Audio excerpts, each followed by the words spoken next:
All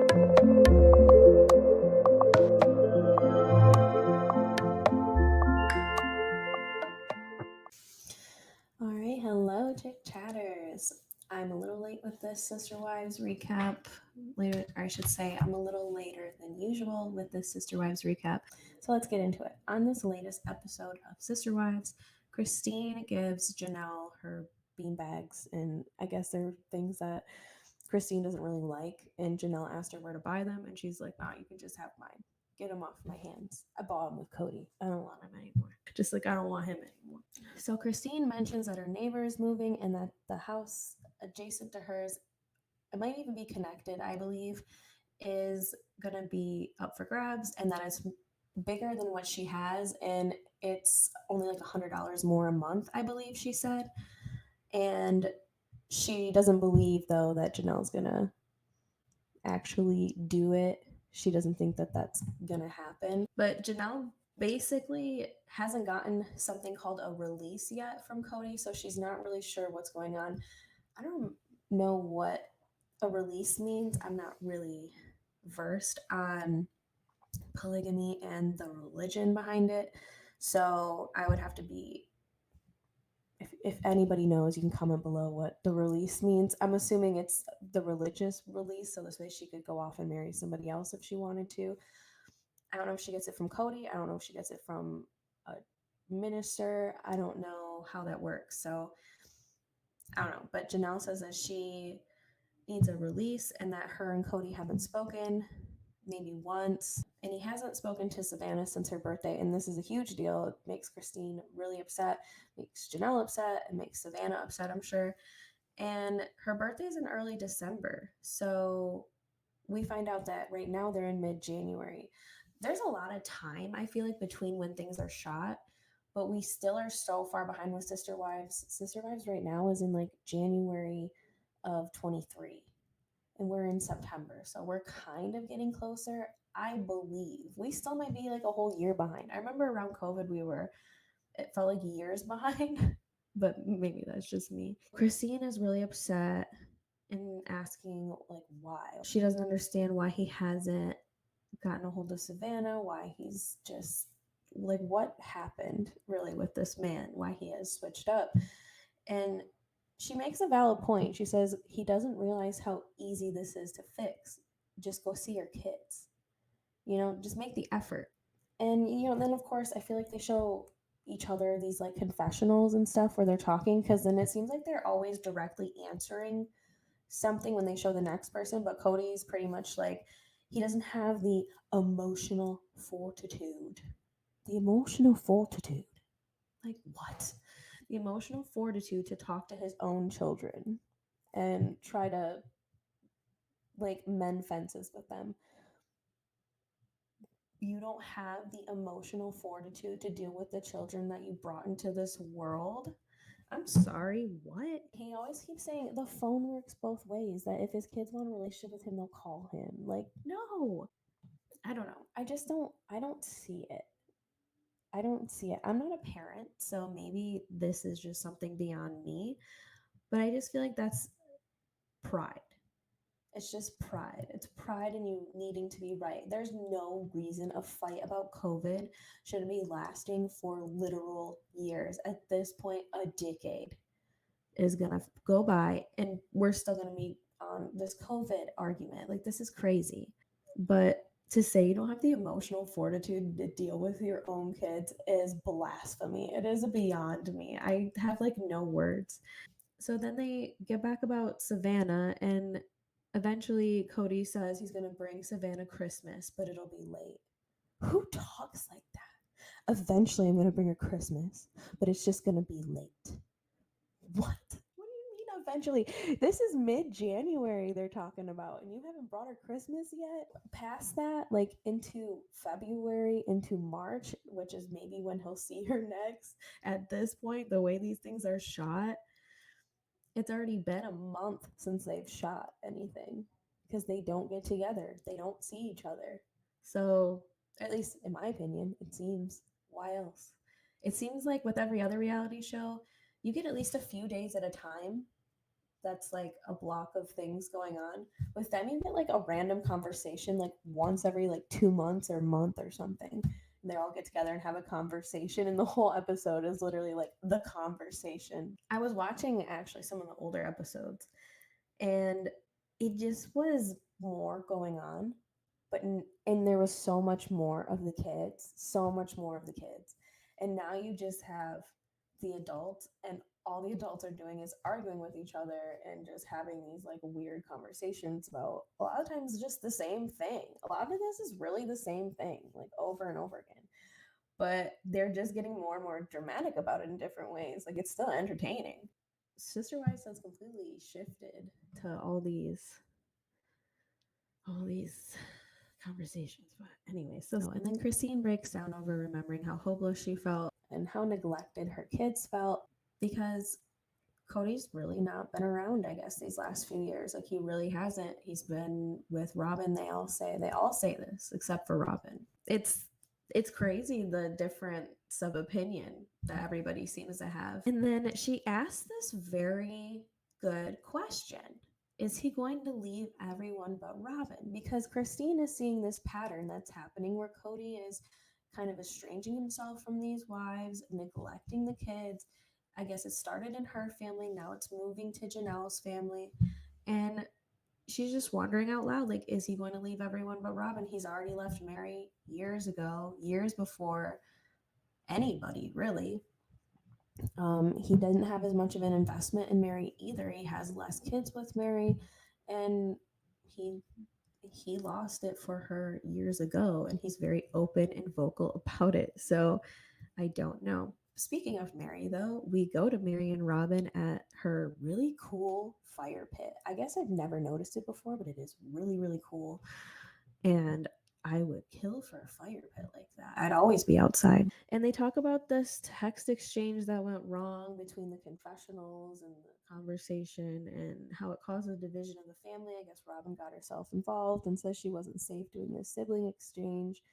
I don't know. I don't know why she even got involved in it. I could see her kids getting involved in it and texting them about it. But I mean, just let the kids handle it. They're all, most of them are adults, so they can figure it out. Robyn tells Meri about Isabel coming to Christmas, and it hurts Meri's feelings. She's like, no one told me about any of this, so that's cool. Thanks, basically, like, thanks for inviting me. I'm sure she was around and not really doing anything, and nobody really invited her or said anything to her or whatever. I'm not sure if she gets along with Isabel. I'm not sure which kids she gets along with and which she doesn't. I know there's a little bit of controversy there, but it cuts to Robyn, and Robyn's like, funny thing is, I can't control anything. I don't make any of the decisions. And this is like always her cop out. Like, I don't make any decisions. He makes all the decisions. Kody makes all the decisions. He's the leader of the family. I'm like, girl, you don't make a single decision. Come on. You make a decision on whether or not you tell somebody about it, at least. You don't have to invite her, but you could be like, oh, hey, by the way, like, these are our plans for after Christmas or whatever. If they're such good friends, I'm surprised it wasn't brought up. That's how I know, like, their friendship is literally all these conversations we see on TV, because this is it. And then Robyn brings up this whole family thing again. She's confused about the family history, the early years, and like why she didn't know there was such turmoil in the family. Was there something she's missing? Is there something she doesn't know? Woe is me. And it's like, girl, calm down for one. And it makes sense that the kids got older, so there's less of a reason to be like fighting so hard for it, especially if, he's not even seeing everybody. Meri, Janelle, and Christine, all in their separate confessionals, seem to kind of have the same idea about that back in the day, they needed each other more. The kids were smaller, they needed to be more of a unit family. And Meri does at some point acknowledge that she feels bad they couldn't really do that for Robyn's kids, but that's kind of how it is. They're just much younger. The majority of the kids are around the same age, are older. That's just what it is. And Janelle does say that the family never really settled after Robyn came into the picture and going public. There's just something different after everything. And I think it also stemmed from them moving from Utah to Vegas and going into separate houses. Before, they were all in one big house, and I think it would be easier to keep track of where time is being spent when you're in one big house. And you know where he is and where he's going. Now he has to go in between houses. I don't know how Kody does it, because I couldn't imagine having all of my stuff in all these different places. Like, I wouldn't even remember where what thing is. Like, where did I leave it? Did I leave it at this person's house? Did I leave it at that person's house? I remember, like, back in one of the older episodes that Kody would actually pack for trips in Meri's living room because it was the central point of the whole house, so he could run around and pack from everywhere else. That sounds like a nightmare to me. And that's when they lived in Utah and not Vegas, so I couldn't even imagine. I'd be like driving around town just to get ready to go to work or something. It'd be crazy.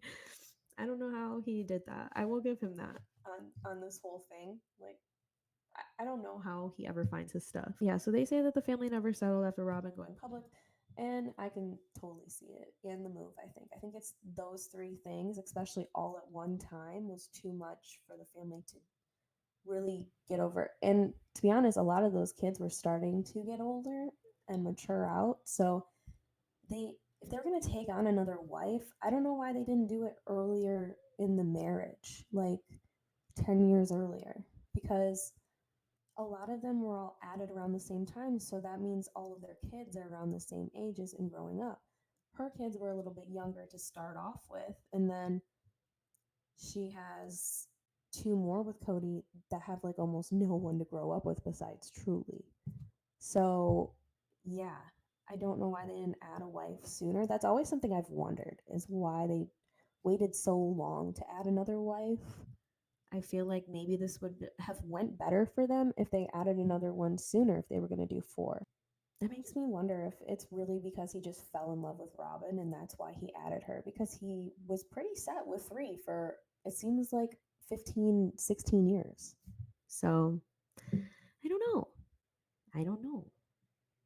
Just wondering. Janelle says that in her relationship with Kody, she has been coasting over problematic things, and she won't do that in her next relationship. She wants to feel more like a couple. Good for her. Cody thinks that he kept his schedule before and that everyone is basically, like, in their own way delusional about what happened before. He thinks that they're saying because he was with Robyn for most of COVID that he's been with Robyn for most of the 10 years. It seems that he kind of was with Robyn for most of those 10 years, and not from me as a viewer, but from like what is said next. So they kind of get into this a little bit later. They kind of admit to this when they talk about keeping tabs on each other. So Meri and Robyn are talking, and Meri says she has a secret that at some point before Robyn, she was keeping tabs on where Kody was spending his time because she felt like he was never spending it with her. She wasn't keeping track of who he was spending the time with, but that it wasn't with her. So she says she was getting less than a third of the time. Robyn conveniently says, "Oh, I did the same thing back in Vegas." And Christine was complaining about Kody not spending time with her and spending time with me. So I started keeping tabs. 1 month, he was staying with her a lot more. And then it comes to Kody, and he was like, "Yeah, there was a month there where I was staying in Vegas with Christine, and I stayed with her about 25 days of the month. She was complaining a lot, and basically he was trying to teach her a lesson. She was complaining about him not being there, so he decided to be there like every day. And then she stopped complaining, but the other wives started complaining. And I'm like, so you did it as a test. It's not like you were doing it all the time. It's not like you were at Christine's all the time. You're pretty much admitting that. You're just doing that to annoy her, to either get her to not want you around anymore or to prove a point or something, but you weren't doing it to actually give her more time. It cuts Christine, and she was like, "Yeah, I was thinking he was balancing his schedule a little bit." But I guess she probably realized he was just making a point of her and that he just went back to his normal thing. It's just so ironic, the whole thing. The whole thing's ironic. I think it really just shows the actual truth here, and that is that Kody spent a lot of time with Robyn. And they even pretty much admit it themselves, even in this. Like, it's funny that Robyn thinks because that 1 month that Kody was making a point to Christine, that's the month she kept track of. Like, okay. So Meri was telling Robyn that she didn't get gifts one year, but he overloaded Christine. And then at the end, Janelle must have kind of put two and two together and took Kody to the side, maybe talked to him, and then they said that there was a present in Janelle's room, and it was this hoodie. And Meri was like, "No, it's fine. You forgot. Just be real." That's so bad. You should take it upon yourself to get your wives all their all of their own gifts. Like, you don't need to count on other wives to get other wives gifts, because that was his whole thing. Was he's like, well, I thought Christine got it, and Christine's like, no, you gotta get a gift for your wife. She's your wife. Like, I'm not gonna do that. And then I think the gift was like gift cards. Like, no, get your wife something other than gift cards, sir. But that just shows, like, he's, I think, been out of it with Meri for like quite a while, and they're so back and forth. And she even said, like, they're like this, like, it's not been good since the start. And Kody now admits basically to being at Robyn's the most, because he says the reason this was in Vegas that way is because Robyn gave him a room that he could just chill in, like a man cave, it seems, like a office. And he could just chill in this office. He's like, I was at her house, but I wasn't like spending all this time with her. Yeah, but you're still there.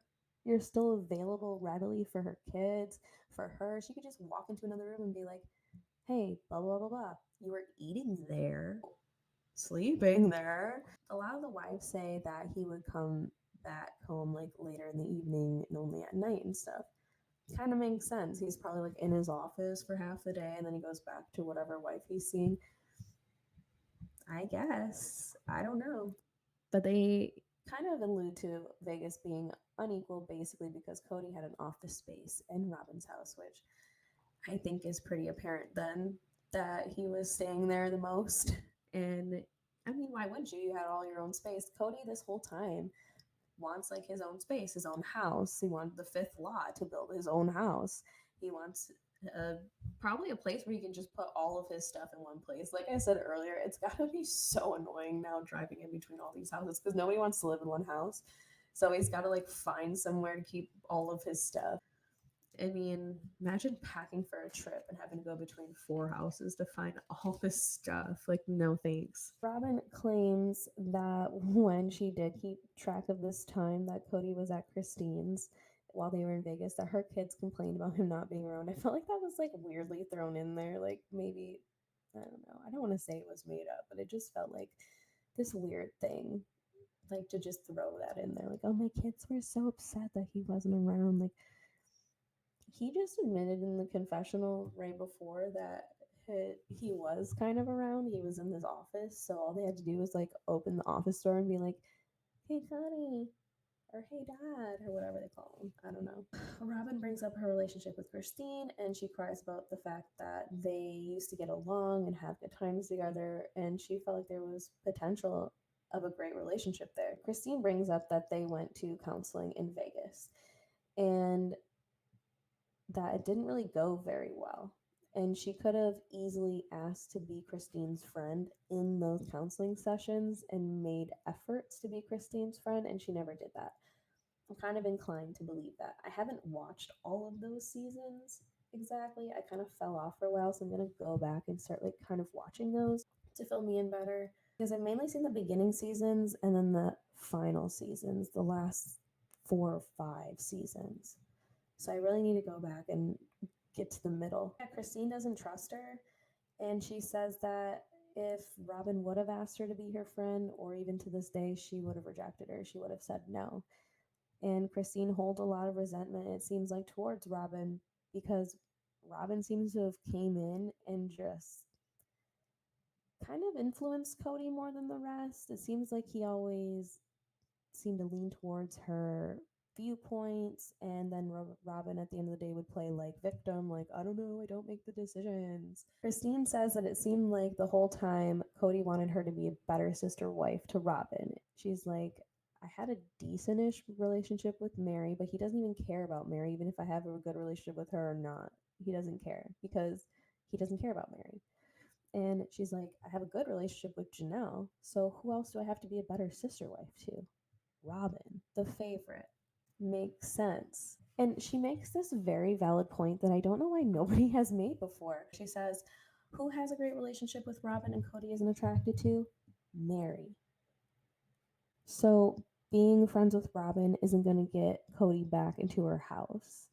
It's just not. It's not going to get back their intimacy. It seems like he hasn't had much intimacy with any of the other women but Robyn. And it's weird because in that Christmas episode, he said how he had to contain himself around Meri. So it seems like him and Robyn must be pretty intimate, like at least very affectionate when other people aren't around. Like these subtle things that they're dropping like throughout the way, like these little breadcrumbs. If you just pick them all up, it paints a great little loaf of a picture. They are not a family anymore. But Meri still sees value in there being a family, but she doesn't think that it's ever really going to patch itself up again. She says that people would have to try and want it, and she just doesn't really think she's at least realistic a little bit. Like she's like, I don't think it's really going to happen. One thing I do want to say is that Meri looked really good this episode compared to a lot of the other episodes. I'm always sometimes wondering what's going on with her hair, but Meri looks really good this episode. I did want to say that. Robyn needs a reason why her family was blown to smithereens, and she's just like losing in this conversation. And you can obviously tell that Meri has heard this conversation many times because she seems very over the conversation. She seems like, I've said this stuff over and over again, and this girl don't want to hear it. So I don't know, because I feel like I've even heard this before. I've heard half of this stuff before. Maybe it's just deja vu though. That's the thing. I feel like Robyn is one of those people that you don't know if you have deja vu or not when you're hanging out with her. Then they kind of cut to Christine and her daughters hanging out, and they're going to throw a 1950s party for Christine's birthday, but not everyone's invited. Only the kids she gets along with and Janelle. She's not inviting Meri. She's not inviting Robyn. She's not inviting Kody. I think that's kind of fair and obvious. So Meri decides to move to Utah, and this is this big thing that they were like teasing last episode where I thought Meri might be leaving finally because, I mean, spoiler alert, if you don't want to know this, skip ahead a minute. But Meri does eventually leave the family. There is a joint statement by Kody and Meri on their Instagrams and out in the public that their marriage is over. They are not married. They do not consider themselves married. So he does not claim her as a wife. So she has left the family. Well, in all reality, the family pretty much has left her to start with. And it's kind of sad. Even if Meri was like kind of a bad person before, I'm not really sure how she was behind the scenes. But it's really sad to see somebody that like you can tell wants something so bad and is holding out hope for it and is just trying to stay as almost, it seems like she's trying to stay as neutral as possible these days and treading lightly. And she's still like an outcast to literally everybody. So it's kind of sad. I will say it's sad. So Meri knows that she's going to upset Robyn by moving because Robyn has actually asked her. She has had the audacity to ask Meri to stay around so she doesn't have to go through this alone. And Meri's like, go through what alone? Kody? And it makes sense. Like, what else are you going through alone? Janelle's not really around. Christine is gone. If Meri's not really around, what are you going through? I don't understand. Everything is broken between Kody and Meri, so why not just let her go and be happy? I know their religion is a part of it, but Meri should be encouraged to just be happy at this point. Kody doesn't care about her. Kody's not changing his mind. It's been very apparent. He's not kind to her, Janelle says. He's not nice to her. She kind of thinks that Meri is holding out hope for Kody and that it's just not going to happen. And Christine says that she's seen Kody string Meri along for years. And so have we. We have too. I mean, a little bit. I can't even imagine because Meri says that they've never had a conversation really about their relationship. Well, then why? She says that, well, Kody says all this stuff in confessionals, but he doesn't say anything to me. I'm like, Meri, then go Like, Meri, go call him and have a conversation then. Like, why are you waiting years to have a conversation about your relationship? Just ask him flat out. I mean, he pretty much said it at the reunions in front of her. He said it in confession. I mean, do you really need to hear it again? I guess. Okay. Why don't you just have a conversation? Why don't you just get a hold of him? Y'all have a conversation with each other or whatever once every couple months. Why don't you ask him? This has been years in the making. So I think it's because Meri doesn't really want an actual answer from Kody. I think she knows the answer from Kody. I think they've kind of at least tiptoed around this subject. I can't imagine all this time has passed and it's not come up. I mean, he doesn't want to be physical with her at all. It seems like he's like repulsed by her, and I don't think she deserves that. I don't think anybody deserves to be with somebody who doesn't want to be with them or is repulsed by them or like doesn't want to touch them. I don't know. It's just crazy. But yeah, that's basically the gist of the Sister Wives episode. It seems like the season's about to get a little bit juicier. We're going to get another conversation with Janelle and Kody, which I'm excited to kind of be a little fly on the wall for. So we will see. And I will probably be back with another little reaction. All in all, it's a little bit of a mess right now. And I do agree with Christine. I think that it's so easy for him to fix these relationships with these people if he actually tried and wanted it. But it seems like he doesn't want it anymore. And I think he's alluded to that he doesn't want to be in these relationships anymore, that he's sick of working so hard. I think he's sick of having all his stuff scattered everywhere. He says that nobody's loyal to him. I don't think anything's about that. I think these women have been the same. I can't imagine that they've drastically changed in the last 10 years compared to like the 16 to 20 that they were with him before. I don't know. I find it odd. I find it odd that the one big change isn't the part of the reason that these marriages aren't working out, especially when all the wives say why their marriages aren't working out. Besides Meri, it seems, is Robyn. I don't know. What are your thoughts? What are your opinions? Do you think that Robyn is the reason that this is all ending? Do you think Christine is why? Do you think that Meri needs to leave right now? Do you think anything about this episode? Let me know. Do you have any information about this release that Janelle was saying in the beginning of the episode? Please comment below, like, subscribe if you like any content like this. We usually cover reality TV and we have stories of the week. There's content for everyone. So, yeah. See you later, chit chatters.